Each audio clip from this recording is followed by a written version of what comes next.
Les fourgons s'arrêtèrent au bout de 3 minutes et les portes s'ouvrirent. Vous êtes en sécurité ici. Maintenant il faut descendre et rentrer dans l'entrepôt devant vous, expliqua un autre membre des forces spéciales. À l'intérieur se trouvait une sorte d'hôpital, un des membres des forces spéciales adressa la parole à tous les élèves.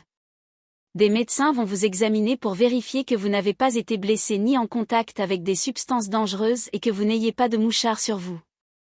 Pour cela rejoignez une des tentes, à gauche pour les femmes et à droite pour les hommes.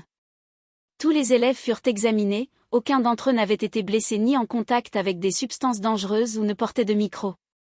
Monsieur Stauffenberg arriva pendant les observations, il monta sur des caisses. L'ensemble des démons déchus présents ont été capturés et emmenés en lieu sécurisé pour éviter les évasions. Les membres des forces spéciales applaudirent, Monsieur Stauffenberg reprit.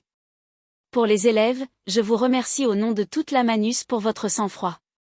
Je vous demande aussi de garder cet événement secret, si vous voulez en parler nous allons vous donner un numéro de téléphone pour discuter avec des membres faisant partie des forces spéciales qui sont formés pour cela.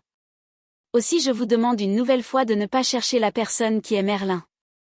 En plus, elle n'est même pas dans votre groupe. Merci pour votre écoute. Il était sur le point de descendre mais il s'arrêta et reprit.